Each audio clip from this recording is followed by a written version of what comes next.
Hi, good morning, my dear friends. Once again, back to the JC orientation program.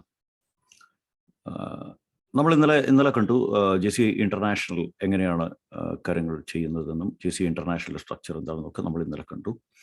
അതിൻ്റെ അകത്ത് ഒന്ന് രണ്ട് സംശയങ്ങളും ചിലർ ചോദിച്ചിരുന്നു. ആദ്യമേ ഞാൻ ആ സംശയങ്ങൾക്കുള്ള ഒരു മറുപടി പറയാം. കാരണം ഇപ്പോൾ ജെ സി ഇന്ത്യയുടെ ഒരു സ്ട്രക്ചർ വെച്ചിട്ടാണ് നമ്മൾ പലപ്പോഴും കാര്യങ്ങൾ കാണുന്നത്. പക്ഷേ ജെ സി ഇന്ത്യയുടെ സ്ട്രക്ചറും ജെ സി ഇന്റർനാഷണൽ സ്ട്രക്ചറും തമ്മിൽ ഒരുപാട് വ്യത്യാസമുണ്ട്. സേ ഫോർ എക്സാമ്പിൾ, നമുക്കിപ്പോൾ ഇവിടെ ഇപ്പോൾ ഇന്നലെ ചോദിച്ച ശ്രീനാഥ് വാര്യരാണ്, doctor Srinath Warrier. Doctor Srinath Warrier is a president of J C I ടിച്ചു. ഇപ്പം ജെ സി ഐയിലെ സിസ്റ്റം വെച്ചിട്ടാണെങ്കിൽ ഈ ലോങ് പ്രസിഡന്റ്ഷിപ്പ് കഴിയുമ്പോൾ ഇപ്പോൾ നമുക്കറിയാം ഡോക്ടർ ശ്രീനാഥ് വാര്യർ ഒരു നോമിനേഷൻ അയച്ചിട്ടുണ്ട്. ശ്രീനാഥ് വാര്യർ അയച്ചിരിക്കുന്ന നോമിനേഷൻ സോൺ വൈസ് പ്രസിഡന്റിനുള്ള നോമിനേഷനാണ്, റൈറ്റ്? അതേസമയം ഇപ്പോൾ ജെ സി ഐയുടെ സിസ്റ്റം അനുസരിച്ചാണെങ്കിൽ ശ്രീനാഥ് വാര്യർക്ക് അയക്കാൻ പറ്റുന്ന nomination even it is for the national president of പറയുന്ന മനസ്സിലാവുന്നുണ്ടോ? അതായത് നമ്മളുടെ നാഷണൽ പ്രസിഡന്റ് നോമിനേഷൻ ഡയറക്റ്റായിട്ട് ശ്രീനാഥിന് അയക്കാൻ പറ്റും. പക്ഷേ ജെ സി ഇന്ത്യയുടെ സിസ്റ്റം അനുസരിച്ച് ഒരിക്കലും ശ്രീനാഥിന് നാഷണൽ പ്രസിഡന്റ് നോമിനേഷൻ സ്ട്രെയിറ്റ് ആയിട്ട് അയക്കാൻ പറ്റില്ല. അപ്പോൾ ശ്രീനാഥിനെ സംബന്ധിച്ചുള്ള നാഷണൽ പ്രസിഡന്റ് സ്ഥാനത്തേക്ക് എത്തണമെങ്കിൽ ലോങ് പ്രസിഡന്റ് കഴിഞ്ഞാൽ സോൺ വൈസ് പ്രസിഡന്റ്, അത് കഴിഞ്ഞാൽ സോൺ പ്രസിഡന്റ്, അത് കഴിഞ്ഞാൽ എക്സിക്യൂട്ടീവ് വൈസ് പ്രസിഡന്റ്, അത് കഴിഞ്ഞതിന് ശേഷം മാത്രമേ നാഷണൽ പ്രസിഡന്റ് നോമിനേഷൻ ശ്രീനാഥിന് അയക്കാൻ പറ്റുള്ളൂ. അപ്പോൾ ജെ സി ഐയുടെ ഇതെന്ന് പറഞ്ഞാൽ ഇത് കഴിഞ്ഞു കഴിഞ്ഞാൽ നമുക്ക് J C I vice president, LOM president കഴിഞ്ഞാൽ J C I vice president എന്ന നോമിനേഷൻ നമ്മൾക്ക് അയക്കാൻ പറ്റും. നോം പ്രസിഡന്റ്, അതായത് നാഷണൽ പ്രസിഡന്റ് നോമിനേഷൻ അയക്കാൻ പറ്റും. അല്ലെങ്കിൽ J C I vice president, ജൂറി ചീഫർ ഇന്റർനാഷണൽ വൈസ് പ്രസിഡന്റ് എന്ന നോമിനേഷൻ അയക്കാൻ പറ്റും. ഇതെന്തുകൊണ്ടാണ് എന്ന് ചോദിച്ചാൽ അതിനും ചില കാരണങ്ങളുണ്ട്. കാരണം ഇപ്പോൾ ഇന്ത്യയെ സംബന്ധിച്ചോളം ഇന്ത്യയിൽ ഏതാണ്ട് 2000 മുകളിൽ ലോമുകളും 25 സോണുകളും, കാരണം ഇത്രയും വലിയ ഇന്ത്യ എന്ന് പറയുന്ന ഒരു വലിയ കൺട്രിയാണ്. ഇന്ത്യയിൽ ജെയ്സിസം എന്ന് പറയുന്നത് വളരെ സ്ട്രോങ് ആണ്. ഇപ്പോൾ വർഷങ്ങൾക്ക് മുമ്പ് ഞാനൊരു ഇൻ്റർനാഷണൽ കൺവെൻഷനിൽ പങ്കെടുക്കുന്ന സമയത്ത്, ഒരു വേൾഡ് കോൺഗ്രസിൽ പങ്കെടുക്കുന്ന സമയത്ത് ഞാനൊരു പാസ്റ്റ് വേൾഡ് പ്രസിഡന്റിൻ്റെ പരിചയപ്പെടാനിടയായി. ആ പാസ്റ്റ് വേൾഡ് പ്രസിഡന്റുമായിട്ട് സംസാരിക്കുമ്പോൾ എന്നെ ഞെട്ടിച്ച ഒരു കാര്യം, actually it was A new information for me. അദ്ദേഹത്തിൻ്റെ രാജ്യം, അദ്ദേഹം വരുന്ന രാജ്യം, അദ്ദേഹത്തിൻ്റെ രാജ്യത്തിൽ ആകെ 3 ചാപ്റ്ററുകളേ ഉള്ളൂ, അതായത് 3 ലോമേ ഉള്ളൂ. എന്ന് വെച്ചാൽ ഒന്ന് ആലോചിക്കുക, ഇവിടെ നമ്മുടെ ഒരു സോൺ വൈസ് പ്രസിഡന്റിന് തന്നെ 10-12 ലോമകൾ ഒരു സോൺ വൈസ് പ്രസിഡന്റ് കീഴിൽ വരുന്ന സമയത്ത് ജസ്റ്റ് 3 ചാപ്റ്റേഴ്സ് ആണ് ആ ഒരു രാജ്യം അല്ലെങ്കിൽ ആ ഒരു കൺട്രി എന്ന് പറയുന്ന J C I. Can you imagine? അപ്പോൾ 3 ചാപ്റ്ററിൽ 2 ചാപ്റ്ററിന്റെ വോട്ട് കിട്ടിയാൽ, ചിലപ്പോൾ ഒരു ചാപ്റ്ററിന് ബാക്കി 2 ചാപ്റ്ററിനേക്കാൾ വോട്ട് കൂടുതലാണെങ്കിൽ he will become the national president. So അവിടെ ഈ സോൺ വൈസ് പ്രസിഡന്റും സോൺ പ്രസിഡന്റും എക്സിക്യൂട്ടീവ് വൈസ് പ്രസിഡന്റും നാഷണൽ ഗവേണിംഗ് ബോർഡ് ഒന്നും ഉണ്ടാക്കാനുള്ള ആൾക്കാരില്ല. പക്ഷേ ഇന്ത്യയെ സംബന്ധിച്ചുള്ള ഇന്ത്യയുടെ ഒരു കേസ് എൻറ്റയർലി ഡിഫറൻ്റ് ആണ്. അപ്പോൾ ഇന്ത്യയെ സംബന്ധിച്ചോളം എന്ന് പറഞ്ഞു കഴിഞ്ഞാൽ ഇത്രയും വിപുലമായ ഒരു ഇതിൽ ബൈഫർക്കേറ്റ് ചെയ്ത് വീണ്ടും നമുക്ക് സിസ്റ്റംസ് കൂടുതൽ കൊണ്ടുവന്ന് കയറ്റിയാൽ മാത്രമേ നമുക്ക് ഇന്ത്യയിൽ ദ പോസിബിലിറ്റി എന്ന് പറയുന്ന സാധനമുള്ളൂ. I hope it is clear. അപ്പോൾ ഷൈൻ്റെ കാര്യത്തിൽ എന്താ സംഭവിച്ചതെന്ന് വെച്ച് കഴിഞ്ഞാൽ, നമുക്ക് നാഷണൽ പ്രസിഡന്റ് ആകാൻ വേണ്ടി ഷൈനെ നമ്മൾ വെയിറ്റ് ചെയ്തിരുന്നെങ്കിൽ ഷൈനിന് ഒരു 2-3 വർഷം നമുക്ക് ഇവിടെ നഷ്ടപ്പെടുമായിരുന്നു എക്സിക്യൂട്ടീവ് വൈസ് പ്രസിഡന്റ് കഴിഞ്ഞതിന് ശേഷം. അപ്പോൾ ഒരു 3 വർഷം ഇവിടെ നാഷണൽ പ്രസിഡന്റ്ഷിപ്പിന് വേണ്ടി വെയിറ്റ് ചെയ്ത് നാഷണൽ പ്രസിഡന്റ്ഷിപ്പ് കിട്ടിയതിന് ശേഷം നമ്മൾ ഇന്റർനാഷണലിലേക്ക് കൊണ്ടുപോകുന്ന ഒരു സമയത്ത് അവിടെ അത്രയും വർഷങ്ങൾ നമുക്ക് നഷ്ടപ്പെടുന്നു എന്ന് പറയുന്ന ഒരു കാര്യമുണ്ട്. കാരണം ഇന്റർനാഷണലിൽ ചെല്ലുമ്പോൾ നമുക്കുള്ള ഏറ്റവും വലിയൊരു പ്രശ്നം, ജെ സി ഐയുടെ ഒരു സിസ്റ്റമുണ്ട്, ഒരു ഫാമിലി ഉണ്ട്. ഈ ഫാമിലി എന്ന് പറയുന്നത് നമുക്കറിയാം, ഇന്നിപ്പോൾ ജെ സി ഐയിൽ ഇന്ത്യ 2ാമത്തെ ഏറ്റവും വലിയ രാജ്യമാണ്. ഇത് മെമ്പർഷിപ്പ് ബേസ് ചെയ്തിട്ടാണ് വരുന്നത്. ഏറ്റവും കൂടുതൽ മെമ്പർഷിപ്പ് ഉള്ള ജെ സി ഐയിൽ ഏറ്റവും കൂടുതൽ മെമ്പർഷിപ്പ് അടയ്ക്കുന്ന ഏറ്റവും കൂടുതൽ മെമ്പർഷിപ്പ് ഉള്ള രാജ്യം എന്ന് പറയുന്നത് ജപ്പാനാണ്. ജെ സി ഐ ജപ്പാനാണ്. 2ാം സ്ഥാനത്ത് J C I U S ആയിരുന്നു. ഇന്ത്യ വളരെ വളരെ താഴെ ഒരു പൊസിഷനിലായിരുന്നു ആ കാലഘട്ടങ്ങളിൽ കിടന്നിരുന്നത്. കാരണം നമ്മുടെ മെമ്പർഷിപ്പ് അന്ന് ഏതാണ്ട് 30,000-നടുത്ത് നമുക്ക് മെമ്പർഷിപ്പ് ഉണ്ടായിരുന്നു. പക്ഷേ 30,000 മെമ്പർഷിപ്പ് ഉണ്ടായിരുന്നെങ്കിൽ പോലും നമ്മൾ ഇന്റർനാഷണലിലേക്ക്, കാരണം ഇത് ഡോളേഴ്സിൽ നമ്മൾ ഈ ക്യാഷ് ഓരോ മെമ്പർക്കുള്ള ക്യാഷ് അവിടെ അടയ്ക്കേണ്ടത് കൊണ്ട് തന്നെ നമ്മൾ മറ്റു രാജ്യങ്ങളിൽ എടുക്കുന്ന പോലെ അത്രയും വലിയൊരു ഭീമമായ പിരിവുകളൊന്നും നമ്മുടെ ഇവിടെ ഉണ്ടായിട്ടില്ല. അത് നമുക്ക് തന്നെ അറിയാം. കാരണം റോട്ടറി റിലയൻസിലൊക്കെ എടുത്തു കഴിഞ്ഞാൽ നമ്മൾ അടയ്ക്കുന്ന സബ്സ്ക്രിപ്ഷൻ, ജെ സിയിൽ നമ്മൾ അടയ്ക്കുന്ന സബ്സ്ക്രിപ്ഷനായിട്ടുള്ള വ്യത്യാസം എടുത്താൽ തന്നെ നമുക്കത് അറിയാൻ പറ്റും. അപ്പോൾ അതുകൊണ്ട് തന്നെ നമുക്ക് എല്ലാ മെമ്പേഴ്സിനെ കാണിക്കുന്ന ഒരു രീതി അന്ന് പോസിബിൾ ആയിരുന്നില്ല. അപ്പോൾ ആ ഒരു കണ്ടീഷനിൽ നമ്മൾ എന്താ ചെയ്തതെന്ന് വെച്ച് കഴിഞ്ഞാൽ, ഈ 30,000 മെമ്പേഴ്സ് ഉണ്ടെങ്കിൽ ഏതാണ്ട് 10,000-ൽ താഴെ മെമ്പേഴ്സിനെയാണ് നമ്മൾ ഓരോ വർഷവും ജെ സി ഐയിലേക്ക് നമ്മൾ കാണിച്ചു കൊണ്ടിരുന്നത്. അപ്പോൾ അത് കഴിഞ്ഞതിന് ശേഷം പക്ഷേ ആസ് യു നോ, ഈ ഇൻ്റർനെറ്റും അതുപോലെയുള്ള കാര്യങ്ങൾ മുമ്പോട്ട് വന്നവരുണ്ട്. നമ്മളൊരു വേൾഡ് പ്രസിഡന്റിലേക്ക് ഒരു കാൻഡിഡേറ്റിനെ നമ്മൾ കൊണ്ടുവരാൻ തുടങ്ങിയ ഒരു സമയത്ത്, ആ ഒരു വർക്കുമായിട്ട് നമ്മൾ പ്രൊസീഡ് ചെയ്യാൻ തുടങ്ങിയ സമയത്ത് ഡെഫിനറ്റ്ലി നമുക്കതിൽ പവർ ആവശ്യമായിരുന്നു. അപ്പം അങ്ങനെ ഒരു സിറ്റുവേഷൻ നമ്മൾ ഗ്രാജുവലി നമ്മുടെ മെമ്പർഷിപ്പ് ഓരോ വർഷവും കയറ്റിക്കൊണ്ടുവരികയും ഇന്നിപ്പം നമ്മുടെ മെമ്പർഷിപ്പ്, ഈ ഫുൾ മെമ്പർഷിപ്പ് തന്നെ, നമ്മൾ എത്ര മെമ്പർഷിപ്പ് ഇവിടെ ഉണ്ടോ ആ സെയിം മെമ്പർഷിപ്പ് നമ്മൾ ഇൻ്റർനാഷണലിലേക്ക് അയക്കുന്ന ഒരു സിറ്റുവേഷനാണ് ഇന്നും നിലവിലുള്ളത്. അങ്ങനെ വന്നപ്പോഴാണ് JCI ഇന്ത്യ ലോകത്തിലെ രണ്ടാമത്തെ സ്ട്രോങ്ങസ്റ്റ് JCI നോം നാഷണൽ ഓർഗനൈസേഷൻ മെമ്പറായിട്ട് മാറിയത്. കാരണം ഈ മെമ്പർഷിപ്പിനെ ബേസ് ചെയ്താണ് വോട്ടുകൾ വരിക. നമുക്കറിയാം, നമ്മുടെ ഇവിടെ ലോമുകളുടെ വോട്ടുകൾ നമ്മൾ പറയുന്നത് 25 മെമ്പേഴ്സ് ആണെങ്കിൽ 4 വോട്ടുകളെടുത്ത് 100 വോട്ടുകൾ 100 മെമ്പേഴ്സുള്ള ചാപ്റ്ററിൻ്റെ വോട്ടുകൾ എന്ന് പറയുന്നത് വളരെയധികമാണ്. അപ്പോൾ മെമ്പർഷിപ്പിനെ ബേസ് ചെയ്താണ് നമ്മുടെ വോട്ടുകൾ പോകുന്നത്. അത് JCIയിലും അങ്ങനെ തന്നെയാണ്. സോ ഇന്ന് വേൾഡിൽ JCIയിൽ ഏറ്റവും കൂടുതൽ വോട്ടുള്ള കൺട്രി എന്ന് പറയുന്നത് ജപ്പാൻ ആണെങ്കിൽ ദ സെക്കൻഡ് എന്ന് പറയുന്നത് JCI ഇന്ത്യയാണ്. So I hope it is clear. അപ്പോൾ അന്നത്തെ കാലഘട്ടം മുതൽ പണ്ട് മുതലേ JCIയിൽ ഒരു സിസ്റ്റമുണ്ട്, ആ ഒരു ഫാമിലി ഉണ്ട്. ആ ഒരു ഫാമിലി എന്ന് പറയുന്നത് കുറച്ച് പാസ്റ്റ് വേൾഡ് ലീഡേഴ്സ് തന്നെയാണ്. ആ പാസ്റ്റ് വേൾഡ് ലീഡേഴ്സ് അവരുടെ ആ കാലഘട്ടങ്ങളിൽ ഉണ്ടാക്കിയ ഇൻഫ്ലുവൻസും എല്ലാം കൂടെ വെച്ചിട്ട് അവർ ഒരു ഫാമിലി പോലെ ഫോം ചെയ്യുകയും, അപ്പം മെജോറിറ്റി വോട്ട്സ് അവരുടെ കയ്യിലായതുകൊണ്ട് തന്നെ അവർ തീരുമാനിക്കുന്ന ആളുകളായിരുന്നു.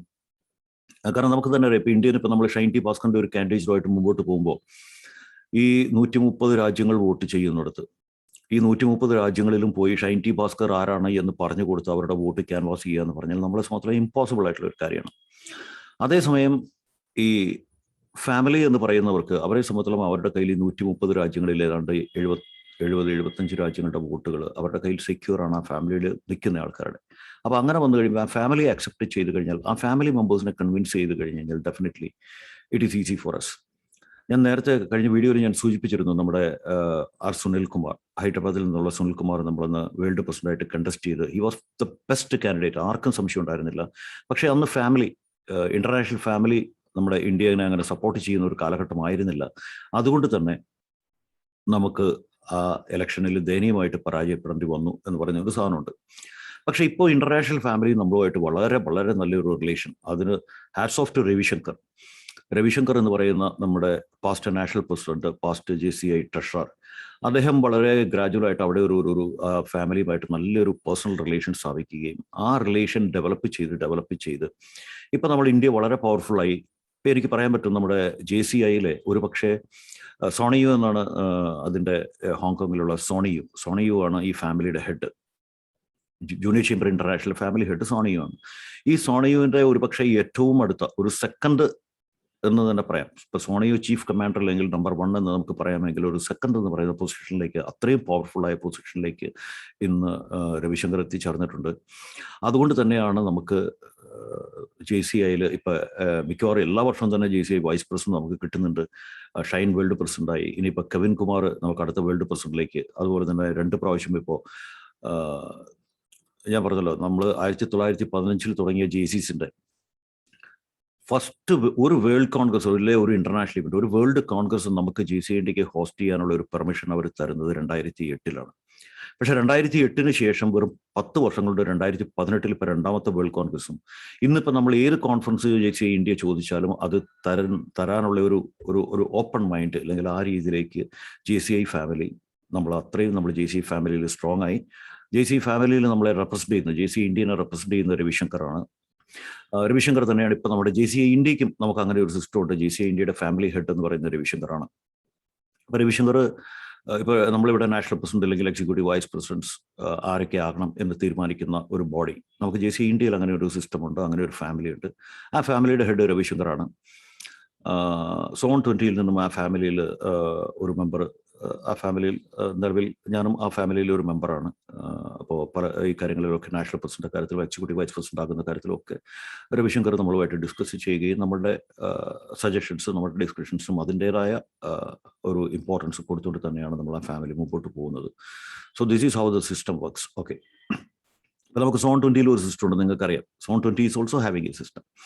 അപ്പോൾ എങ്ങനെ എല്ലാ സോണുകൾക്കും ഇല്ലെങ്കിൽ എല്ലാ സ്റ്റേറ്റുകൾക്കും അങ്ങനെയുള്ള സിസ്റ്റംസ് ഉണ്ട്. അതുപോലെ തന്നെ JCI ഇന്ത്യക്ക് അങ്ങനെ ഒരു സിസ്റ്റമുണ്ട്, JCI ഇന്റർനാഷണൽ അങ്ങനെ ഒരു സിസ്റ്റമുണ്ട്.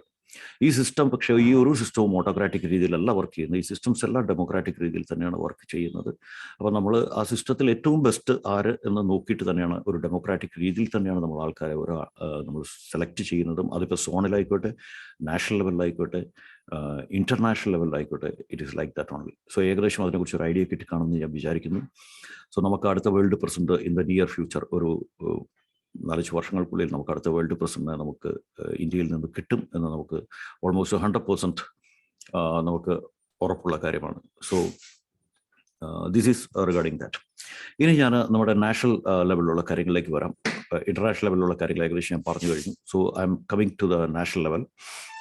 അപ്പം നാഷണൽ ലെവലിൽ നമുക്ക് നമ്മുടെ ഒരു സിസ്റ്റം നിങ്ങൾക്കറിയാം. കാരണം national president, immediate past national president.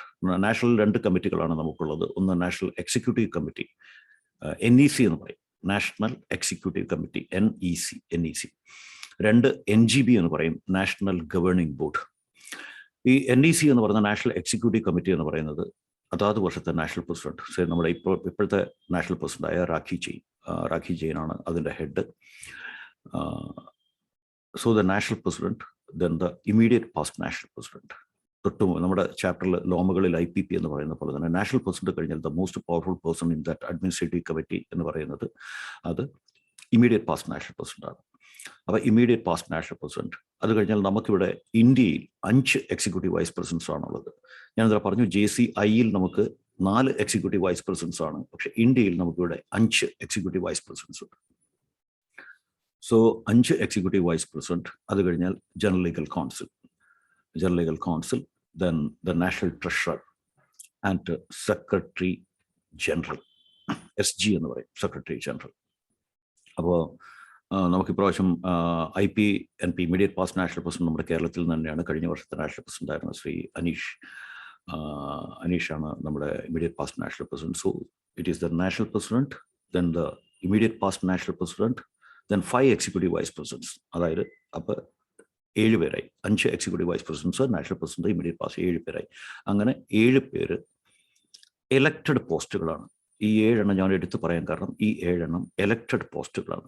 Executive vice precedence എന്ന് പറയുന്ന എലക്റ്റഡ് പോസ്റ്റാണ്. അതുപോലെ തന്നെ നാഷണൽ പ്രസിഡന്റും ഇമീഡിയറ്റ് പാസ്റ്റ് നാഷണൽ പ്രസിഡന്റും എലക്റ്റഡ് പോസ്റ്റുകളാണ്. സോ അതുകൊണ്ട് തന്നെ ഈ 7 പേരാണ് അവിടെ വോട്ടിംഗ് റൈറ്റ് ഉള്ള മെമ്പേഴ്സ് എന്ന് പറയുന്നത് ഈ എക്സിക്യൂട്ടീവ് കമ്മിറ്റിയിൽ. ബാക്കി എക്സിക്യൂട്ടീവ് കമ്മിറ്റിയിലുള്ള മെമ്പേഴ്സ് എന്ന് പറയുന്നത് ജനറൽ ലീഗൽ കൗൺസിലാണ്, അതുപോലെ തന്നെ നാഷണൽ ട്രഷറർ. അപ്പോൾ 7 2 9 പ്ലസ് സെക്രട്ടറി ജനറൽ. അത് നമ്മുടെ ഒരു സ്റ്റാഫാണ്. സെക്രട്ടറി ജനറൽ എന്ന് പറയുന്നത് നമ്മുടെ നാഷണൽ ഹെഡ് ക്വാർട്ടേഴ്സിൻ്റെ ഇത് കംപ്ലീറ്റ് മാനേജ് ചെയ്യുന്ന സ്റ്റാഫാണ്. അപ്പോൾ അങ്ങനെ 10 പേരാണ് നമ്മുടെ നാഷണൽ എക്സിക്യൂട്ടീവ് കമ്മിറ്റി എന്ന് പറയുന്നത്. ആ നാഷണൽ എക്സിക്യൂട്ടീവ് കമ്മിറ്റിയിലുള്ള ഈ 10 പേര് എന്ന് പറയുന്നതിൻ്റെ അകത്ത് ശരിക്കും ഈ 7 പേരാണ് elected members. I hope it is clear. അപ്പോൾ ജനറൽ ലീഗൽ കൗൺസിലിനെ നമ്മൾ അപ്പോയിന്റ് ചെയ്യുകയാണ് ചെയ്യുന്നത്. നാഷണൽ ട്രഷററെ നമ്മൾ അപ്പോയിന്റ് ചെയ്യുകയാണ് ചെയ്യുന്നത്. സെക്രട്ടറി ജനറൽ എന്ന് പറയുന്നത് നമ്മൾ അപ്പോയിന്റ് ചെയ്യുന്നതാണ്. സെക്രട്ടറി ജനറലിന്റെ കാലാവധി 3 വർഷമാണ്. As per the constitution of JCI India 3 വർഷമാണ് SGയുടെ കാലാവധി. SG എന്നാണ് പറയുക, സെക്രട്ടറി ജനറൽ. ഇപ്പം ബെനഡിക്റ്റ് KM ആണ് സെക്രട്ടറി ജനറൽ. ഈ സെക്രട്ടറി ജനറൽ 3 വർഷം പൂർത്തിയാക്കി കഴിഞ്ഞാൽ അദ്ദേഹത്തിന് ആസ് പെർ ദ കോൺസ്റ്റിറ്റ്യൂഷൻ വേണമെങ്കിൽ ഒരു ടേമോടെ നമുക്ക് നീട്ടിക്കൊടുക്കാൻ പറ്റും. അങ്ങനെ 2 ടേം കണ്ടിന്യൂസ് ആയിട്ട്, അതായത് 6 വർഷം കണ്ടിന്യൂസ് ആയിട്ട് SG ആയി കഴിഞ്ഞാൽ പിന്നീട് SG ആയിട്ട് കണ്ടിന്യൂ ചെയ്യാൻ അദ്ദേഹത്തിന് സാധിക്കില്ല. ഇല്ലെങ്കിൽ ഒരു ടേം മാറി നിന്നതിന് ശേഷം മാത്രമേ വീണ്ടും വരാൻ പറ്റുള്ളൂ. So as per the constitution this is the things. ഏകദേശം ഒരു ഐഡിയ കിട്ടിക്കാണുമെന്ന് ഞാൻ വിശ്വസിക്കുന്നു. Now coming to the NGB. നമുക്കറിയാം, നമുക്കിപ്പോൾ JCI ഇന്ത്യയിൽ 25 സോണുകളാണുള്ളത്. ആ 25 സോണുകൾക്കും ഒരു സോൺ പ്രസിഡന്റ് എന്ന് പറയുന്ന ഒരു ഹെഡുണ്ട്. നമ്മുടെ സോൺ പ്രസിഡന്റ് ഇപ്പോൾ നമുക്കറിയാം ശ്രീജിത്ത് ശ്രീധറാണ് നമ്മുടെ zone president. Like that all the 25 zones they have got a zone president. ആ 25 സോൺ പ്രസിഡന്റും എലക്റ്റഡ് മെമ്പേഴ്സാണ്, വോട്ടിംഗ് റൈറ്റ് ഉള്ള NGBയിലെ മെമ്പേഴ്സാണ്. സോ NGBയിൽ വരുമ്പോൾ ആദ്യം ഞാൻ പറഞ്ഞ NECയിലെ 10 പേര്, ആ NECയിലെ 10 പേര് കൂടാതെ 25 സോൺ പ്രസിഡന്റ്സ് അവർ NGBയിലേക്ക് വരുമ്പോൾ NGB മെമ്പേഴ്സ് നാഷണൽ ഗവേണിംഗ് ബോർഡിലെ മെമ്പേഴ്സാണ്. അപ്പോൾ 25 10 35 plus 5 national directors. 5 national directors as we know, നമുക്കറിയാം, നമുക്കിവിടെ സോണൽ ഡയറക്ടേഴ്സ് ഉണ്ട്, അതേപോലെ തന്നെ 5 നാഷണൽ ഡയറക്ടേഴ്സ് ഉണ്ട്. ആ നാഷണൽ ഡയറക്ടേഴ്സിനെയും ഈ national director management, national director training, national director programmes, national director business, national director G&T, ഇങ്ങനെ 5 നാഷണൽ ഡയറക്ടേഴ്സാണ്. ഈ 5 നാഷണൽ ഡയറക്ടേഴ്സിനെയും നമ്മൾ ഇലക്ഷനല്ല, അവരെ നമ്മൾ അപ്പോയിന്റ് ചെയ്യുന്നതാണ്. സോ ഒരു നാഷണൽ ഡയറക്ടർ ആണെങ്കിൽ മിനിമം ഒരു സോൺ വൈസ് പ്രസിഡൻഷിപ്പ് കഴിഞ്ഞിരിക്കണം. സെപ്പി കഴിഞ്ഞ ആൾക്കാരെയാണ് മിക്കവാറും നാഷണൽ ഡയറക്ടറായിട്ട് നമ്മൾ പ്രിഫർ ചെയ്യാറുള്ളത്. പക്ഷേ അപൂർവം ചില സാഹചര്യങ്ങളിൽ നമുക്ക് സോൺ വൈസ് പ്രസിഡന്റ് കഴിഞ്ഞ ഒരാളെ പോലും നേരിട്ട് നാഷണൽ ഡയറക്ടർ ആക്കാനുള്ള ഒരു ഓപ്ഷൻ നമുക്കുണ്ട്. Okay, so that is another point. ഇനി ഈ അത് കൂടാതെ നാഷണൽ ഗവേണിംഗ് ബോർഡിൽ അപ്പോയിന്റീസ്, ഇൻവൈറ്റി ആയിട്ട് നാഷണൽ ഗവേണിംഗ് ബോർഡിൽ പങ്കെടുക്കുന്ന അപ്പോയിന്റീസ് ആണ് NOM coordinator, junior JC wing and NOM coordinator, JCERT wing and editor to challenge. ഈ 3 പേര് നാഷണൽ ഗവേണിംഗ് ബോർഡിൽ ഇൻവൈറ്റീസ് ആണ്. സ്ഥിരം ഇൻവൈറ്റീസ് ആയിട്ട്, സ്ഥിരം ക്ഷണിതാക്കൾ എന്നൊക്കെ നമ്മൾ പറയില്ല, അതുപോലെ ഇൻവൈറ്റീസ് ആയിട്ടുള്ള പോസ്റ്റുകളാണ് ഈ പറയപ്പെടുന്ന NOM coordinator JCERT wing as well as NOM coordinator JJ wing as well as editor challenge. I hope it is clear.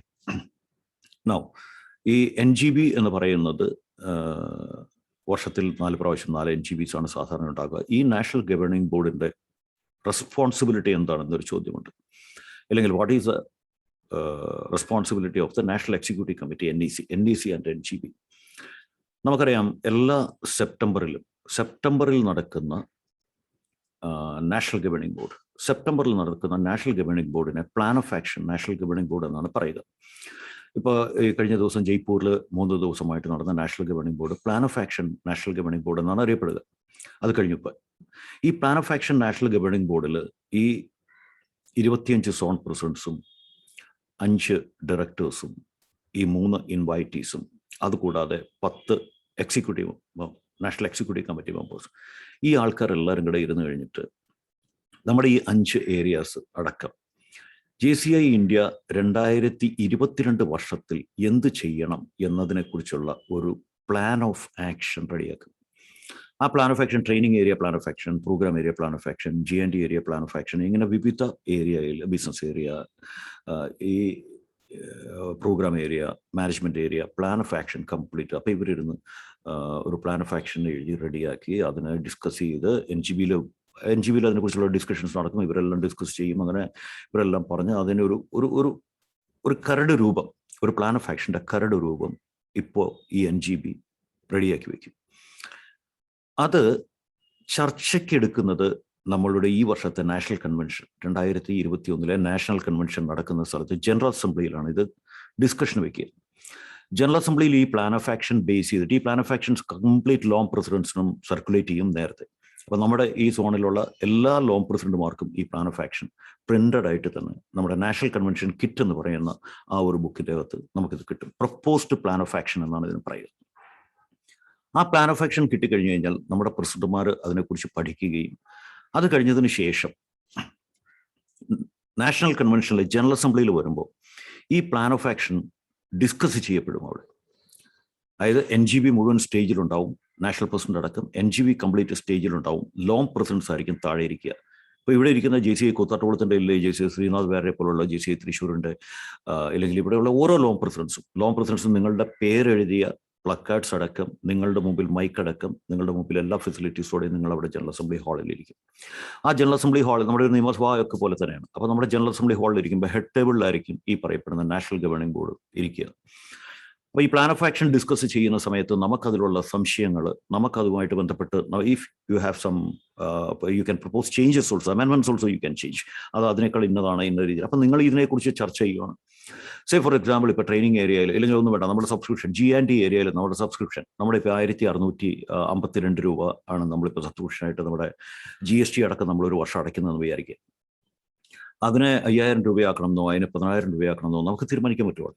ഇപ്പോൾ അവർ അങ്ങനെ ഒരു പ്രപ്പോസൽ വെച്ചിരിക്കുകയാണ്, അതിന് 5000 രൂപയ്ക്ക് ആക്കണം, വർഷം 5000 രൂപയാക്കണം എന്നൊരു പ്രപ്പോസൽ അവിടുന്ന് വന്നിരിക്കുകയെന്ന് വിചാരിക്കാം. പ്രപ്പോസ് പ്ലാൻ ഓഫ് ആക്ഷനിൽ ഇവിടെ ഇരിക്കുന്ന ലോങ് പ്രസിഡൻസ് നിങ്ങൾ തീരുമാനിക്കണം. അപ്പോൾ നിങ്ങളെല്ലാവരും കൂടി ചർച്ച ചെയ്ത് ഇഫ് നിങ്ങളത് അക്സെപ്റ്റ് ചെയ്ത് വോട്ട് ചെയ്ത് പാസ്സാക്കിയാൽ മാത്രമാണ് അത് അപ്രൂവൽ കിട്ടുക.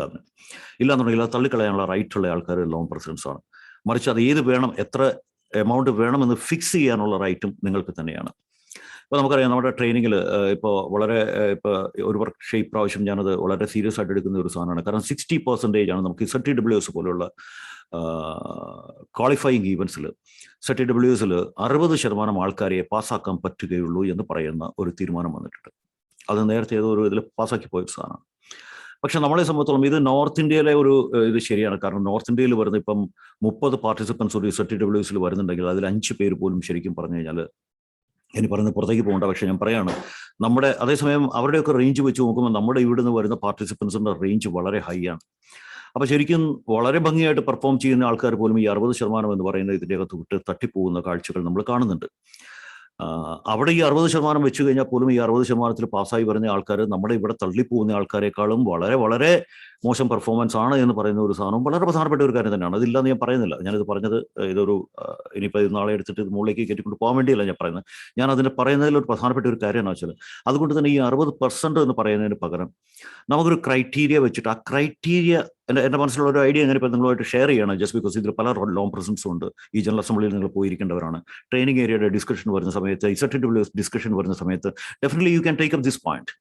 അപ്പോൾ ഈ 60% എന്ന് പറയുന്നതിന് പകരം ഇപ്പം നമ്മളതിന് ഒരു ഡിഫറൻറ്റ്, ഇപ്പം ZTWS ഓക്കെ, സബ്ജക്ട് നോളജ്, അതുപോലെ തന്നെ presentation skills, attitude, commitment towards organisation, ഇങ്ങനെ ഡിഫറെൻ്റ് ആയിട്ടുള്ള ഒരു 2, 3, 4, 5 ക്രൈറ്റീരിയ എടുത്തിട്ട് ആ ഓരോ ക്രൈറ്റീരിയയ്ക്കും ഇത്ര % മാർക്കിന് മുകളിൽ കിട്ടിക്കഴിഞ്ഞാൽ, സേ ഫോർ എക്സാമ്പിൾ ഒരാൾ പ്രസന്റ് ചെയ്യുമ്പോൾ ഒരാൾ ZTWS വന്നിട്ട് അയാളുടെ പ്രസന്റ് ചെയ്യാണ്. അസോൺ ട്രെയിനേഴ്സ് പക്ഷേ പ്രസന്റ് ചെയ്യുമ്പോൾ അയാളുടെ presentation skills, the way he speaks, his body language, his voice modulation, ഇങ്ങനെയുള്ള ഇയാളുടെ പ്രസന്റേഷൻ സ്കിൽസ്, ആ പ്രസന്റേഷൻ സ്കിൽസിന് നമ്മളിപ്പോൾ ഒരു 60% കിട്ടിക്കഴിഞ്ഞാൽ 100-ൽ 60 marks if he's getting for the presentation skills, okay, that is well and good. അത് കഴിഞ്ഞ് കഴിഞ്ഞാൽ ദ സബ്ജക്ട് നോളജ്, ഇയാൾ പ്രസന്റ് ചെയ്യുന്ന സബ്ജക്റ്റിന്റെ ആ ഒരു നോളജ്, ഇൻഡെപ്ത് നോളജ്, മറ്റു കാര്യങ്ങൾ, അതിന് നമ്മൾ 60% അബോവ് കിട്ടുന്നുണ്ടെങ്കിൽ okay, that is another area. അതുപോലെ തന്നെ കമ്മിറ്റ്മെന്റ് ടുവേർഡ്സ് ഓർഗനൈസേഷൻ, കാരണം ഇയാൾക്ക് ഈ JC എന്ന് പറയുന്ന പ്രസ്ഥാനത്തിനോടുള്ള കമ്മിറ്റ്മെന്റ്, ആ കമ്മിറ്റ്മെന്റിനെ കുറിച്ച് നമുക്ക് ഇന്റർവ്യൂ മറ്റു കാര്യങ്ങൾ അതുപോലെ തന്നെ നമുക്ക് ഓഫീസേഴ്സുമായിട്ട് നമുക്ക് ഡെഫിനറ്റ് ആയിട്ട് നമുക്ക് അത് അറിയാൻ പറ്റും. So the commitment towards organisation, ഇങ്ങനെയുള്ള കാര്യങ്ങൾ, അയാളുടെ ആറ്റിറ്റ്യൂഡ് വളരെ ഇമ്പോർട്ടൻ്റ് ആയിട്ടുള്ള ഒരു കാര്യമാണ്. അപ്പോൾ ഒരാളുടെ ആറ്റിറ്റ്യൂഡൊക്കെ നമുക്ക് ZTWS സുഖമായിട്ട് 3-3.5 ദിവസം നടക്കുന്ന ZTWS നമുക്ക് ചെക്ക് ചെയ്യാൻ പറ്റും. അപ്പോൾ അത് attitude towards other participants as well as attitude towards ഇതെല്ലാം നമുക്ക് വളരെ ഭംഗിയായിട്ട് ഓർഗനൈസേഷൻ. അപ്പോൾ ഇങ്ങനെ ആ ആറ്റിറ്റ്യൂഡിന് 60% മുകളിൽ, അങ്ങനെ സർട്ടൺ ക്രൈറ്റീരിയ വെച്ചിട്ട് ആ ഓരോ ക്രൈറ്റീരിയയിലും 60% മുകളിൽ കിട്ടുന്നുണ്ടെങ്കിൽ ആ കിട്ടുന്ന ആൾക്കാരെ എല്ലാവരെയും, അതിപ്പോൾ 60%, 70%, 80% ആയിക്കോട്ടെ, ആ കിട്ടുന്ന ആൾക്കാരെ എല്ലാവരെയും പാസ്സാക്കുക എന്ന് പറയുന്ന ഒരു രീതിയിലേക്ക് നമുക്ക് വന്നാൽ ഇത് കുറച്ചുകൂടെ എനിക്ക് തോന്നുന്നു അത് നമുക്ക് ഭംഗിയാക്കാൻ പറ്റും. So just we need to, നമ്മൾ ഇങ്ങനെയുള്ള കാര്യങ്ങളാണ് നമ്മുടെ മൈൻഡ് അപ്ലൈ ചെയ്യേണ്ടത്. അപ്പോൾ ഞാൻ പറഞ്ഞു വന്നത് എന്താണെന്ന് വെച്ച് കഴിഞ്ഞാൽ, സോ നാഷണൽ ഗവേണിംഗ് ബോർഡ് എന്ന് പറഞ്ഞ ഈ പ്ലാൻ ഓഫ് ആക്ഷൻ ഇവിടെ കൊണ്ടുവന്ന് കഴിഞ്ഞ് കഴിഞ്ഞാൽ ഈ പ്ലാൻ ഓഫ് ആക്ഷനിലെ ഓരോ കാര്യങ്ങളും നമുക്ക് 3 ദിവസം ഉള്ള ജനറൽ അസംബ്ലിക്കകത്ത് ഈ 3 ദിവസവും അവിടെ ഇരുന്ന് ഓരോ ഐറ്റംസ് ഐറ്റം ബൈ ഐറ്റം എടുത്ത് അത് ഡിസ്കസ് ചെയ്ത് ഫൈനലി അതിന് അപ്രൂവൽ കൊടുക്കേണ്ടത് നിങ്ങൾ അപ്രൂവ് ചെയ്യുന്ന കാര്യങ്ങളാണ്. ഇപ്പോഴത്തെ പ്രപ്പോസ്ഡ് പ്ലാൻ ഓഫ് ആക്ഷൻ ആണെങ്കിൽ അത് ഡിസൈഡ് ചെയ്യുന്നത്, അതിൻ്റെ അകത്ത് പാസ്സാക്കിയത് plan of action, the final plan of action എന്ന് പറയുന്നത് നിങ്ങൾ ലോങ് പ്രസിഡൻസ് ആണ് അതിൻ്റെ അകത്ത് ഡിസൈഡ് ചെയ്യുക ജനറൽ അസംബ്ലിയിൽ. ഇനി ഞാൻ പറഞ്ഞു വന്ന പോയിന്റ് ഇതാണ്, അങ്ങനെ ജനറൽ അസംബ്ലി പാസ്സാക്കി വരുന്ന പ്ലാൻ ഓഫ് ആക്ഷൻ, അത് 2022 വർഷത്തിൽ JCI ഇന്ത്യ എന്ത് ചെയ്യണം ഓരോ ഏരിയയിലും എന്നുള്ളതാണ് പ്ലാൻ ഓഫ് ആക്ഷൻ. അതിനൊപ്പം ആ പ്ലാൻ ഓഫ് ആക്ഷൻ കൊടുക്കുമ്പോൾ അതിന് ഒരു ബഡ്ജറ്റും ഈ ജനറൽ അസംബ്ലിയിൽ തന്നെ നിങ്ങൾ ലോങ് പ്രസൻസ് ആണ് പാസ്സാക്കുക. പ്രപ്പോസ്ഡ് ബഡ്ജറ്റ് ഓൾസോ അതിൻ്റെ കൂടെ ഉണ്ടാവും. അപ്പോൾ ഈ ഓരോ ഐറ്റത്തിനും ഓരോ ബഡ്ജറ്റ് അവിടെ വന്നിട്ടുണ്ടാവും. ആ ബഡ്ജറ്റും പ്രപ്പോസ്ഡ് ബഡ്ജറ്റ് നിങ്ങളാണ് പാസ്സാക്കിയെടുക്കേണ്ടത്. അപ്പോൾ നിങ്ങൾ വരുത്തുന്ന ചേഞ്ചസ് അനുസരിച്ച് ബഡ്ജറ്റിലും അതിനുള്ള പ്രൊവിഷൻസ് കണ്ടുപിടിച്ച് അതിനൊരു ബഡ്ജറ്റും കൂടെ പാസ്സാക്കി ആ ബഡ്ജറ്റും കൂടെ നിങ്ങൾ പാസ്സാക്കി ഏൽപ്പിച്ച് കഴിഞ്ഞാൽ, ഞാൻ ആദ്യം പറഞ്ഞു നാഷണൽ ഗവേണിംഗ് ബോർഡിൻ്റെ അല്ലെങ്കിൽ നാഷണൽ എക്സിക്യൂട്ടീവ് കമ്മിറ്റിയുടെ എന്താണ് അവരുടെ റെസ്പോൺസിബിലിറ്റി. അവരുടെ റെസ്പോൺസിബിലിറ്റി 2022 വരുന്ന നാഷണൽ പ്രസിഡന്റും ആ നാഷണൽ ഗവേണിംഗ് ബോർഡ് 2022 വരുന്ന നാഷണൽ ഗവേണിംഗ് ബോർഡിൻ്റെ ഡ്യൂട്ടി എന്ന് പറയുന്നത് ഈ ജനറൽ അസംബ്ലി, അതായത് നിങ്ങൾ പാസ്സാക്കി കൊടുക്കുന്ന പ്ലാൻ ഓഫ് ആക്ഷൻ ഇംപ്ലിമെന്റ് ചെയ്യുന്ന ഡ്യൂട്ടിയാണ് ഈ NGBയുടെ ഡ്യൂട്ടി. I hope it is clear. So NGB എന്ന് പറയുന്നത് ജനറൽ അസംബ്ലി പാസ്സാക്കുന്ന policies and plan of action, general assembly പാസ്സാക്കുന്ന സാധനങ്ങൾ 2022 വർഷം ഇംപ്ലിമെന്റ് ചെയ്തു എന്ന് ഉറപ്പിക്കുന്ന, അത് ഇംപ്ലിമെന്റ് ചെയ്യാനുള്ള മോഡസ് ഓഫ് ഓപ്പറാൻഡി, അതെങ്ങനെയൊക്കെ ഏതൊക്കെ രീതിയിൽ അത് ചെയ്യാൻ പറ്റും, അങ്ങനെയുള്ള കാര്യങ്ങൾ ഡിസ്കസ് ചെയ്ത് അതിന് ഓരോ ഏരിയയിലും കൊടുത്ത് ഓഫീസേഴ്സിനെ റെസ്പോൺസിബിലിറ്റി ഏൽപ്പിച്ച് സോൺ ഓഫീസേഴ്സുമായിട്ട് കോർഡിനേറ്റ് ചെയ്ത് ആ സാധനങ്ങൾ ഓരോ സോണിലും ഇംപ്ലിമെന്റ് ചെയ്യുന്നു എന്ന് ഉറപ്പുവരുത്തുക എന്ന് പറയുന്നതാണ് നാഷണൽ ഗവേണിംഗ് ബോർഡിന്റെ duty. I hope the message is clear. So this is about NGB and NEC. അതാണ് നമ്മളുടെ. ഇനി നമുക്ക് JCI ഇന്ത്യക്കും നമുക്ക് ഞാൻ പറഞ്ഞ ഒരു ഫാമിലി ഉണ്ട്. ഫാമിലി ഹെഡ് രവിശങ്കർ ആണ്. ആ ഫാമിലിയിൽ നമുക്ക് പല ആൾക്കാരും, പല സോണുകളിൽ നിന്നും, നമ്മുടെ 25 സോണുകളിൽ നിന്നുമുള്ള റെപ്രസെൻറ്റേറ്റീവ്സ് ആ ഫാമിലിയിലുണ്ട്. ആ ഫാമിലിയാണ് അടുത്ത വർഷത്തെ നാഷണൽ പ്രസിഡന്റ് ആരായിരിക്കണം, അടുത്ത വർഷത്തെ 5 എക്സിക്യൂട്ടീവ് വൈസ് പ്രസിഡൻസ് ആരായിരിക്കണം എന്നുള്ള കാര്യങ്ങൾ മുതൽ ഇന്റർനാഷണൽ ലെവലിലേക്ക് നമ്മുടെ പോകുന്ന ലീഡേഴ്സിന്റെ കാര്യങ്ങൾ, മറ്റു കാര്യങ്ങളൊക്കെ തീരുമാനിക്കുന്നത് ആ ഒരു ഫാമിലി തന്നെയാണ്. ആ ഫാമിലിയുടെ ഹെഡാണ് രവിശങ്കർ. അദ്ദേഹം പാസ്റ്റ് നാഷണൽ പ്രസിഡന്റ് 1999 JCI ഇന്ത്യയുടെ നാഷണൽ പ്രസിഡന്റ് ആയിരുന്നു രവിശങ്കർ. അദ്ദേഹം സുപ്രീം കോടതിയിൽ ഒരു അഭിഭാഷകനാണ്. നമ്മൾ പറഞ്ഞു കേട്ടിട്ടുണ്ട് എല്ലാവരും. ഇവിടെ അദ്ദേഹം നമ്മുടെ ലീഡിന്റെ പ്രോഗ്രാം ഇനോഗ്രേറ്റ് ചെയ്ത വെർച്വൽ പ്ലാറ്റ്ഫോമിൽ അദ്ദേഹം തന്നെയായിരുന്നു. നമ്മൾ സോൺ 20 ആയിട്ട് വളരെ നല്ലൊരു റിലേഷൻ കീപ്പ് ചെയ്യുന്ന, വളരെ ഒരു ജെന്റിൽമാൻ ടു ദ കോർ എന്ന് പറയുന്ന ഒരു ലീഡറാണ് രവിശങ്കർ. അദ്ദേഹത്തിൻ്റെ ഇതിൽ even I feel honoured and privileged to be a part of his team, അദ്ദേഹത്തിൻ്റെ ടീമിൽ. അപ്പോൾ ആ സിസ്റ്റമാണ് ഇപ്പം നമുക്കറിയാം. നമുക്കിപ്പോൾ ഇവിടുന്ന് പല ആൾക്കാരും നമ്മുടെ എക്സിക്യൂട്ടീവ് വൈസ് പ്രസിഡന്റിലെ നാഷണൽ പ്രസിഡൻസ് ഒക്കെ ആയിട്ട് നമുക്ക് വന്നിട്ടുണ്ട്. ഇപ്പോൾ രാംകുമാർ മേനോൻ നമുക്ക് ഇവിടുന്ന് നാഷണൽ പ്രസിഡന്റായി. ഇനിയിപ്പോൾ രാകേഷ് ശർമ്മ നമുക്ക് ഇവിടുന്ന് കഴിഞ്ഞ വർഷം എക്സിക്യൂട്ടീവ് വൈസ് പ്രസിഡന്റായി. നമുക്കറിയാം ഇതിനെല്ലാം വോട്ട് ചെയ്യുന്നത് ഇന്ത്യയിലെ total LOM president, zone 20 LOM പ്രസിഡൻസിന്റെ മാത്രം വോട്ട് കൊണ്ട് ഒരിക്കലും നമുക്ക് ഒരാളെ നാഷണൽ പ്രസിഡന്റോ EVP ആക്കാൻ പറ്റില്ല. അപ്പം നമുക്ക് ആവശ്യം എന്ന് പറയുന്നത്, ഇപ്പോൾ അങ്ങനെ ഒരു ഇലക്ഷൻ ഉണ്ടെങ്കിൽ നമുക്ക് കാശ്മീർ മുതൽ കന്യാകുമാരി വരെയുള്ള കംപ്ലീറ്റ് ലോൺ പ്രസിഡന്റുമാരുടെയും വോട്ടുകൾ വളരെ പ്രധാനപ്പെട്ടതാണ്. അപ്പോൾ നമുക്കൊരു കാൻഡിഡേറ്റിന് വേണ്ടിയിട്ട് ഈ പറയപ്പെടുന്ന ലോൺ പ്രസിഡന്റുമാരെ മുഴുവൻ, അപ്പോൾ നിങ്ങൾക്ക് തന്നെ ഇപ്പം നോർത്തിൽ നിന്നുള്ള ഒരു കാൻഡിഡേറ്റ്, ഫോർ എക്സാമ്പിൾ ഇപ്രാവശ്യം അൻഷു ഷറഫ് എന്ന് പറയുന്ന രാജസ്ഥാനിൽ നിന്നുള്ള, ജയ്പൂരിൽ നിന്നുള്ള Anshu Sharaf is A national president candidate, ഒരു കാൻഡിഡേറ്റാണ്. ഈ അൻഷു ഷറഫ് എന്ന കാൻഡിഡേറ്റിനെ നിങ്ങൾ എത്ര ലോൺ പ്രസിഡൻസ് അറിയാമെന്ന് ചോദിച്ചാൽ, അല്ലെങ്കിൽ അയാൾ എന്താണ്, അയാളെ പെർഫോമൻസ് എങ്ങനെയുണ്ടെന്നൊക്കെ ചോദിച്ചാൽ നിങ്ങൾക്ക് ഒരിക്കലും അറിയാൻ എന്ന് പറയുന്ന പോലെ തന്നെയാണ് നമ്മുടെ ഇവിടുന്ന് ഇപ്പം Anshu also is a past executive vice president. അതേപോലെ തന്നെ ഇപ്പോൾ രാകേഷ് ശർമ്മ എന്ന് പറയുന്ന ഒരു പാസ്റ്റ് EVP നമുക്ക് ഇവിടുന്നുണ്ട്. He is eligible to send the nomination for, current EVP ആണ് രാകേഷ് ശർമ്മ. രാകേഷിനെ സംബന്ധിച്ചുള്ള he is eligible to send the national president nomination. ഈ രാകേഷ് ശർമ്മ ഈ നാഷണൽ പ്രസിഡന്റ് നോമിനേഷൻ അയക്കുന്ന സമയത്ത് കാശ്മീരിലോ അല്ലെങ്കിൽ ഇവിടെ കിടക്കുന്ന ഒരു ലോൺ പ്രസിഡന്റിനെ സംബന്ധിച്ചുള്ള രാകേഷ് ശർമ്മ ആരാന്ന് പോലും ചിലപ്പോൾ അറിയുന്നുണ്ടാവില്ല. ഇല്ലെങ്കിൽ രാകേഷ് ശർമ്മയുടെ എന്താണ്, കാരണം ഓരോ ലോൺ പ്രസിഡന്റിലേക്കും എത്തിച്ചേരും. നമുക്കറിയാം ഒരു സോണിൽ തന്നെ ലോൺ പ്രസിഡൻസിന്റെ അകത്തേക്ക് എത്തിച്ചേരാനുള്ള ബുദ്ധിമുട്ട്. അപ്പോൾ ആ ഒരു സമയത്ത് നാഷണൽ ലെവലിലുള്ള ടോട്ടൽ ലോൺ പ്രസിഡൻസിന്റെ അടുത്തേക്ക് ഒരു കാൻഡിഡേറ്റിന് എത്തിച്ചേരുകയും അവരുടെ വോട്ട് ക്യാൻവാസ് ചെയ്യുകയും ചെയ്യുക എന്ന് പറഞ്ഞാൽ it is not that easy. ഡിഫിക്കൽട്ടാണെന്ന് ഞാൻ ഒരിക്കലും പറയില്ല. അതൊക്കെ പോസിബിൾ ആണ്, ഇല്ല എന്നൊന്നും ഞാൻ പറയില്ല. But it is not that easy. പക്ഷേ അതേസമയം നമ്മളിപ്പോൾ ചെയ്യുന്നത് എന്താണെന്ന് വെച്ച് കഴിഞ്ഞാൽ, നമ്മൾ രാകേഷ് ശർമ്മ എന്ന് പറയുന്ന കാൻഡിഡേറ്റ്, നാഷണൽ പ്രസിഡന്റ് കാൻഡിഡേറ്റിനെ നമ്മൾ ഫാമിലിയുടെ മുമ്പിൽ പ്രസന്റ് ചെയ്യും. അപ്പോൾ ഈ ഫാമിലിയുടെ ഓരോ സ്റ്റേറ്റുകളിലും ഈ ഫാമിലിക്ക് അതിൻ്റെതായ റെപ്രസെൻറ്റേറ്റീവ്സ് ഉണ്ട്. ആ റെപ്രസെൻറ്റേറ്റീവ്സ് നമ്മളെല്ലാവരുമായിട്ട് നല്ല റിലേഷൻ കീപ്പ് ചെയ്യുന്ന, വളരെ ഓപ്പൺ റിലേഷൻ കീപ്പ് ചെയ്യുന്ന ആൾക്കാരാണ്. അപ്പം നമ്മൾ അവരോട് പറഞ്ഞു കൊടുക്കുന്ന രാകേഷ് ശർമ്മ എന്ന് പറയുന്ന കാൻഡിഡേറ്റിന്റെ പ്ലസ് മൈനസ് ഇങ്ങനെയുള്ള കാര്യങ്ങളെല്ലാം നമ്മൾ അവരെ പറഞ്ഞു കൊടുക്കുകയും, അങ്ങനെ നമ്മളൊരു എഫേർട്ട് അവിടെ ഇടുകയും, ആ എഫേർട്ടിൻ്റെ അകത്ത് ഇപ്പോൾ മറ്റുള്ളവർ is it like that, okay, അവരത് അക്സെപ്റ്റ് ചെയ്യുന്ന ഒരു സ്റ്റേജ് വന്നു കഴിഞ്ഞാൽ ഓട്ടോമാറ്റിക്കലി ഈ ഫാമിലിയുടെ കാൻഡിഡേറ്റ് ആയിട്ട് രാകേഷ് ശർമ്മ മാറും. അപ്പോൾ ഫാമിലിയുടെ കാൻഡിഡേറ്റ് ആയിട്ട് രാകേഷ് ശർമ്മ മാറിക്കഴിഞ്ഞാൽ വരുന്നത് എന്താണെന്ന് വെച്ച് കഴിഞ്ഞാൽ, ദ എൻറ്റയർ ഫാമിലിയിലുള്ള കംപ്ലീറ്റ് ഫാമിലിയെ സപ്പോർട്ട് ചെയ്യുന്ന ലോൺസിൻ്റെയും വോട്ടുകൾ. അപ്പോൾ എന്താണെന്ന് വെച്ച് കഴിഞ്ഞാൽ, ഇപ്പോൾ സേ ഫോർ എക്സാമ്പിൾ ഞാനിപ്പോൾ പറയാണ്, അൻഷു ഷറഫ്, ഞാനൊരു എക്സാമ്പിൾ മാത്രം എടുക്കണം. ഈ അൻഷു ഷറഫിനെ ഫാമിലിയുടെ കാൻഡിഡേറ്റ് ആയിട്ട് തീരുമാനിച്ചാൽ നമ്മുടെ സോൺ 20 പ്രസിഡന്റുമാരോടെല്ലാം നമ്മൾ പറയുന്നത് he is the candidate of family and we need to vote to him എന്നാണ് നമ്മൾ പറയുക, വോട്ട് ഫോർ ഹിം. അപ്പോൾ നമ്മൾ പറഞ്ഞു കഴിയുമ്പോൾ നമ്മളെ അറിയാവുന്ന നമ്മുടെ ലോൺ പ്രസിഡന്റുമാർ, പക്ഷേ ഫോർ എക്സാമ്പിൾ ഇപ്പോൾ ഞാനിപ്പോൾ അങ്ങനെ ഒരു റിക്വസ്റ്റ് ഇവിടെ എൻ്റെ ലോൺ പ്രസിഡന്റുമാരുടെ അടുത്ത് വെക്കുകയാണ്, ഫാമിലിയുടെ കാൻഡിഡേറ്റ് എന്ന് പറയുന്നത് ഇന്നയാളാണ് നാഷണൽ പ്രസിഡന്റ് കാൻഡിഡേറ്റ്, അപ്പോൾ നമ്മളെല്ലാവരും അദ്ദേഹത്തിന് വോട്ട് ചെയ്യണം എന്ന് ഞാൻ പറയുമ്പോൾ, എന്നെ അറിയാവുന്ന, എന്നെ ആ വിശ്വാസമുള്ള നമ്മുടെ സോണിലെ കംപ്ലീറ്റ് ലോൺ പ്രസിഡൻസും ഓക്കെ ചേട്ടാ, അത് നമ്മൾ ഡെഫിനറ്റ്ലി വിൽ ഡു ദാറ്റ്. എന്നിട്ട് വോട്ടിങ്ങിന് വരുമ്പോൾ അവരൊരു പക്ഷേ ഈ അൻഷു ഷറഫ് ആരെന്ന് പോലും അവർ അറിയുന്നുണ്ടാവില്ല, but they will vote for him. പക്ഷേ ഈ അൻഷു ഷറഫാണ് ഏറ്റവും ബെസ്റ്റ് കാൻഡിഡേറ്റ് എന്ന് എന്നെ കൺവിൻസ് ചെയ്യുന്ന, ഈ ഫാമിലിയിൽപ്പെട്ട ഓരോ ആൾക്കാരെയും കൺവിൻസ് ചെയ്യുന്ന ഒരു സ്റ്റേജ് ഉണ്ട്. കാരണം ഒരു കാൻഡിഡേറ്റ് ചുമ്മാ നമ്മളത് തീരുമാനിക്കുകയല്ല ചെയ്യുക. അപ്പോൾ ആ ഒരു കാൻഡിഡേറ്റിനെ 2-3 വർഷത്തെ ഓരോ പ്രോഗ്രാംസും ഇതിലും അയാൾ എന്തൊക്കെ, അയാളുടെ കമ്മിറ്റ്മെന്റ് എവിടെയാണ്, അയാൾ എന്തൊക്കെയാണ് ചെയ്തിരിക്കുന്നത്, അയാളൊരു സോൺ വൈസ് പ്രസിഡന്റ് ആയിരുന്നപ്പോൾ എന്തൊക്കെയായിരുന്നു, അയാൾ ഒരു സോൺ പ്രസിഡന്റ് ആയിരുന്നപ്പോൾ എന്തൊക്കെയാണ് ചെയ്തിട്ടുള്ളത്, അയാൾ ഒരു എക്സിക്യൂട്ടീവ് വൈസ് പ്രസിഡന്റ് ആയപ്പോൾ എന്തൊക്കെയാണ് ചെയ്തിട്ടുള്ളത്, ഇങ്ങനെയൊക്കെയുള്ള കാര്യങ്ങൾ നോക്കി ശരിക്കും ഒരു 2-3 ദിവസം അതിനെക്കുറിച്ച് വളരെ കൃത്യമായിട്ട് പഠിച്ചതിന് ശേഷമാണ് ഫാമിലി ഫൈനലി അതിൻ്റെ അകത്തൊരു ഫൈനൽ ഡിസിഷനിലേക്ക് വരിക. പിന്നെ അതിൻ്റെ അകത്ത് നമ്മൾ ശ്രദ്ധിക്കുന്ന ചില കാര്യങ്ങളുണ്ട്. കാരണം എന്ന് വെച്ചാൽ, ഇപ്പം നമുക്ക് വോട്ടിംഗ് സ്ട്രെങ്ത് എടുത്തു കഴിഞ്ഞ് കഴിഞ്ഞാൽ ഒരു 70% മുകളിലുള്ള JCI ഇന്ത്യയുടെ വോട്ടുകൾ കിടക്കുന്നത് സൗത്ത് ഇന്ത്യയിലാണ്. ഒരു 30% വോട്ടുകളെ നോർത്ത് ഇന്ത്യയിൽ നമുക്ക് JCI ഇന്ത്യക്കുള്ളൂ. അപ്പോൾ ശരിക്കും സൗത്ത് ഇന്ത്യ വിചാരിച്ചു കഴിഞ്ഞു കഴിഞ്ഞാൽ എല്ലാ വർഷവും ഈ 5 എക്സിക്യൂട്ടീവ് വൈസ് പ്രസിഡൻസും നാഷണൽ പ്രസിഡന്റും സൗത്ത് ഇന്ത്യയിൽ തന്നെ നമുക്ക് നിലനിർത്താൻ പറ്റും. പക്ഷേ അങ്ങനെ നമ്മൾ ചെയ്ത് കഴിയുമ്പോൾ വരുന്ന ഒരു കുഴപ്പം എന്താണെന്ന് വെച്ച് കഴിഞ്ഞാൽ നോർത്ത് ഇന്ത്യയിൽ JC മൂവ്മെന്റ് എന്ന് പറയുന്നത് വളരെ ഡൗൺ ആവും. സോ അതുകൊണ്ട് തന്നെ നമുക്ക് അത് അപ്പം നോർത്തിലേക്ക് നമ്മൾ ഒരു 2 എക്സിക്യൂട്ടീവ് വൈസ് പ്രസിഡൻസിന് എല്ലാ വർഷവും നമ്മൾ നോർത്തിന് കൊടുക്കാറുണ്ട്. അതുപോലെ തന്നെ പ്രോബ്ലി നല്ല കാൻഡിഡേറ്റ്സ് വരുമ്പോൾ നോർത്തിന് നാഷണൽ പ്രസിഡന്റിന് കൊടുക്കാറുണ്ട്. അത് ഇത് ബാലൻസ് നമ്മൾ ആ ഒരു ടോട്ടൽ നമ്മുടെ JCI ഇന്ത്യ എന്ന് പറയുന്ന ടോട്ടൽ ആ ഓർഗനൈസേഷനെ ബാലൻസ് ചെയ്യുന്നത് നിർത്തുന്നതിൻ്റെ ഒരു ഭാഗമായിട്ടാണ് നമ്മളത് ചെയ്യുന്നത്. സോ ഇങ്ങനെയുള്ള കാര്യങ്ങളാണ് ഈ ഫാമിലി ചെയ്യുക.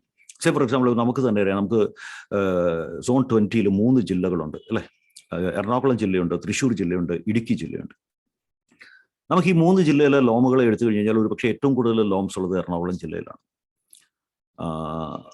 അപ്പോൾ അങ്ങനെ നോക്കിക്കഴിഞ്ഞാൽ നമുക്കിപ്പോൾ വോട്ടും മറ്റു കാര്യങ്ങളും വെച്ച് നോക്കിക്കൊണ്ട് നമ്മളിപ്പോൾ എറണാകുളം ജില്ലയിൽ നിന്ന് എല്ലാ വർഷവും സോൺ പ്രസിഡന്റ് എറണാകുളം ജില്ലയിൽ നിന്ന് മതി എന്ന് തീരുമാനിക്കുമ്പോൾ നമ്മുടെ ബാക്കി 2 ജില്ലകൾ എന്ന് പറയുന്നത് വളരെ പ്രധാനപ്പെട്ട ഒരു കാര്യമാണ്. അപ്പോൾ നമ്മളെ സംബന്ധിച്ചിടത്തോളം നമുക്കിത് ബാലൻസ് ചെയ്ത് പോവുക എന്ന് പറയുന്ന ഒരു സാധനമുണ്ട്. കാരണം നമുക്ക് ഇടുക്കി ജില്ലയിൽ നിന്നും തൃശ്ശൂർ ജില്ലയിലും എക്സലൻ്റ് ആയിട്ടുള്ള ചാപ്റ്റേഴ്സ് ഉണ്ട്, എക്സലൻ്റ് ആയിട്ടുള്ള ലീഡേഴ്സ് കയറി വരുന്നുണ്ട്. പക്ഷേ വോട്ടിംഗ് റൈറ്റ് കൂടുതൽ എറണാകുളം ജില്ലയിലാണ് എന്ന ഒറ്റ കാരണം കൊണ്ട് നമുക്ക് എറണാകുളം ജില്ലയിൽ നിന്ന് മാത്രം എന്ന് പറയുന്ന രീതിയിലേക്ക് നമുക്ക് മുമ്പോട്ട് പോകാൻ പറ്റില്ല. അത് സോൺ 20 എന്ന് പറയുന്നത് എറണാകുളം ജില്ല മാത്രമായിട്ട് ഒതുങ്ങിപ്പോകുന്ന ഒരു സ്റ്റേജിലേക്ക് മാറിപ്പോയി ഇൻ ഫ്യൂച്ചർ. അപ്പോൾ അത് സംഭവിക്കാതിരിക്കണമെങ്കിൽ നമുക്ക് മറ്റു ജില്ലകൾ കയറി വരണം, അവിടെ ചാപ്റ്റേഴ്സ് കയറി വരും. ഡെഫിനറ്റ്ലി അവിടെയൊക്കെ സോൺ പ്രസിഡൻസും മറ്റു ലീഡേഴ്സും ഒക്കെ വരുന്നതിനനുസരിച്ച് അവിടെ ചാപ്റ്റേഴ്സ് കയറി വരികയും ചെയ്യും. സോ നമ്മൾ എല്ലാം കൂടെ ഓവറോൾ അങ്ങനെ ഒരുപാട് ഘടകങ്ങൾ ഈ ഫാമിലി ഇതിനകത്ത് ഞാൻ പറഞ്ഞ നാഷണൽ ലെവലിലായാലും സോൺ ലെവലിലായാലും ഇന്റർനാഷണൽ ലെവലിലായാലും ഒക്കെ നമ്മൾ അങ്ങനെ ഒരുപാട് ഫാക്ടേഴ്സ് നോക്കിയിട്ടാണ് ഇതിൻ്റെ ഒരു സിസ്റ്റം വർക്ക് ചെയ്യുന്നത്. ഞാൻ ഈ നിങ്ങളോട് ഈ പറയുന്നത് ശരിക്കും കാരണം നിങ്ങളൊക്കെ നാളെ ഫ്യൂച്ചർ ലീഡേഴ്സായിട്ട് വളർന്നു വരാനുള്ള ആളുകളായതുകൊണ്ട്, ലീഡിലെ പാർട്ടിസിപ്പൻസ് ആയതുകൊണ്ടുമാണ് ഞാൻ ഈ കാര്യങ്ങൾ. ഞാൻ എന്തുകൊണ്ടാണ് ഇന്ന് മലയാളത്തിൽ സംസാരിക്കുന്നതെന്ന് നിങ്ങൾ ശ്രദ്ധിച്ചോ എന്ന് എനിക്കറിയില്ല. ഞാൻ എല്ലാ ദിവസവും എൻ്റെ മിക്കവാറും വീഡിയോസ് ഇംഗ്ലീഷിലാണ്. ഇന്ന് ഞാനത് മലയാളത്തിൽ സംസാരിക്കാനുള്ള ഒരു പ്രധാനപ്പെട്ട കാര്യം, കാരണം ഇത് നമുക്ക് നാഷണൽ ലെവലിലേക്കോ ഇല്ലെങ്കിൽ ഇനി അങ്ങോട്ടും ഇങ്ങോട്ടും ഒന്ന് പോയി ഇതിൻ്റെ ഈ ഒരു കാര്യങ്ങളൊന്നും പുറത്തേക്ക് പോകണ്ടെന്ന് വിചാരിച്ചിട്ട് തന്നെയാണ്. അപ്പോൾ മലയാളം അറിയുന്നവർക്ക് മാത്രം മനസ്സിലായാൽ മതി എന്നുള്ള ഒരു കാരണം കൊണ്ട് തന്നെയാണ് ഞാനിന്ന് മലയാളത്തിൽ സംസാരിക്കുന്നത്, മൈ ഡിയർ ഫ്രണ്ട്സ്. സോ ഏകദേശം ഇതിനെക്കുറിച്ച് ഒരു ഐഡിയ കിട്ടിക്കാണെന്ന് വിചാരിക്കുന്നു. ഇനി സോൺ എങ്ങനെയാണ് വർക്ക് ചെയ്യുന്നത് എന്നുള്ളതാണ്. അതിനെക്കുറിച്ച് നമുക്ക് അടുത്ത ദിവസങ്ങളിൽ definitely we will discuss more. സോണിൻ്റെ ഇത് എങ്ങനെയാണ്, അതുപോലെ എന്തൊക്കെയാണ് നമ്മുടെ ഈ 5 ഏരിയാസ് ഓഫ്, അതായത് നമുക്ക് മാനേജ്മെൻറ്റ് ഏരിയ, അതുപോലെ തന്നെ training area, programme area, G&D area, business area, ഇതിലൊക്കെ എന്താണ് സംഭവിക്കുന്നത്, എങ്ങനെയാണ് നമ്മുടെ സോണിൻ്റെ അഡ്മിനിസ്ട്രേഷൻ വർക്ക് ചെയ്യുന്നത്, ഇങ്ങനെയുള്ള കാര്യങ്ങളൊക്കെ നമുക്ക് അടുത്ത ദിവസം വീണ്ടും ഒരു വീഡിയോയിൽ നമുക്ക് കാണാം. ഡെഫിനറ്റ്ലി ഞാൻ മാത്രമല്ല, കാരണം സോണിൻ്റെ ലെവലും അതുമായിട്ട് ബന്ധപ്പെട്ട കാര്യങ്ങളെക്കുറിച്ച് നമ്മുടെ പാസ്റ്റ് സോൺ പേഴ്സൺസ് ഇവിടെ ഡോക്ടർ എക്സലന്റ് ട്രെയിനേഴ്സ് ആയിട്ടുള്ള സാംസൺ, ഹരീഷ്, ഇവരൊക്കെ ഔട്ട്സ്റ്റാൻഡിങ് സോൺ പേഴ്സൺസ് ആയിരുന്നു. ഒരു പക്ഷേ JCI ഇന്ത്യയിൽ ഏറ്റവും കൂടുതൽ ഔട്ട്സ്റ്റാൻഡിങ് സോൺ പേഴ്സൺമാരെ കോൺട്രിബ്യൂട്ട് ചെയ്ത ഒരു സോണാണ് സോൺ 20 എന്ന് നിസ്സംശയം നമുക്ക് പറയാൻ പറ്റും. ഏതാണ്ട് അടുപ്പിച്ച് തന്നെ സോൺ പ്രസിഡൻസ് എല്ലാ വർഷവും തന്നെ സോൺ 20യുടെ ഒരു റെക്കോർഡാണത്. കാരണം zone 20 who is a president of zone 20, he is going to be outstanding zone president in India. ഇന്ത്യയിലെ 25 സോൺ പ്രസിഡന്റുമാരുള്ള ഔട്ട്സ്റ്റാൻഡിങ് എപ്പോഴും സോൺ 20യുടെ സോൺ പ്രസിഡന്റ്. അത് വർഷങ്ങളായിട്ട് നമ്മൾ തുടരുന്ന ഒരു പാരമ്പര്യമാണ്. പലപ്പോഴും എനിക്കത് ഫീൽ ചെയ്തിട്ടുണ്ട്. കാരണം NGBയിൽ ചെല്ലുമ്പോൾ അവരെല്ലാം ചോദിക്കുന്ന ഒരു കാര്യമുണ്ട്. ഫസ്റ്റ് NGBയിൽ വരുമ്പോൾ ഇവരാരും പരിചയമില്ല. 25 സോണുകളിൽ നിന്ന് എലക്ട് ചെയ്ത് വരുന്ന സോൺ പ്രസിഡൻസ് യാതൊരു പരിചയമില്ല.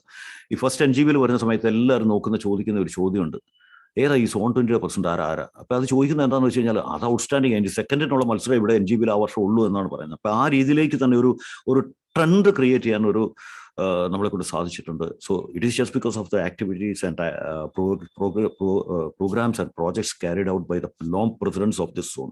Definitely hats off to each and every member of this zone for that.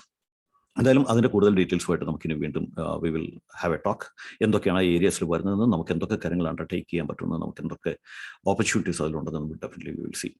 So my dear friends, കുറച്ച് നീണ്ടുപോയ ഒരു വീഡിയോ ആണ്. പക്ഷേ sorry, we don't have any other option. അതുകൊണ്ടാണ് ഇങ്ങനെ നീണ്ടുപോയത്. നിങ്ങളത് ഡൈജസ്റ്റ് ചെയ്യുമെന്ന് തന്നെ ഞാൻ വിചാരിക്കുന്നു. So I wish you all the very best in definitely. കാരണം ഇതൊക്കെ നിങ്ങൾ ഇനി JCയിൽ നാളെ ലീഡർഷിപ്പ് ലൈനിലേക്ക് അല്ലെങ്കിൽ മറ്റു കാര്യങ്ങളിലേക്ക് ഡെഫിനറ്റ് ആയിട്ട് നിങ്ങളാണ് വരേണ്ടത്. You are the future. കാരണം ഞാനൊക്കെ എന്ന് പറഞ്ഞാൽ ഐ എം ഓൾറെഡി 55. അപ്പം എൻ്റെയൊക്കെ ആ ഒരു ഇതൊക്കെ കഴിഞ്ഞു പോയതാണ്. അപ്പം you are the future, we can only show the way.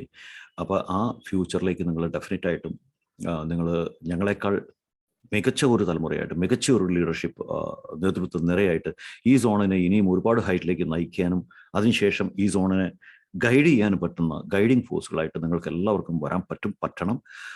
Definitely world president ആക്കാൻ പ്രായമുള്ള, അതിനുള്ള കഴിവുള്ള, നമുക്ക് ലീഡിൽ തന്നെ ഞാൻ ഒരു 2-3 പാർട്ടിസിപ്പൻസിനെങ്കിലും ലീഡിൻ്റെ അകത്ത് നിന്ന് ഞാൻ ഐഡൻറ്റിഫൈ ചെയ്തിട്ടുണ്ട്.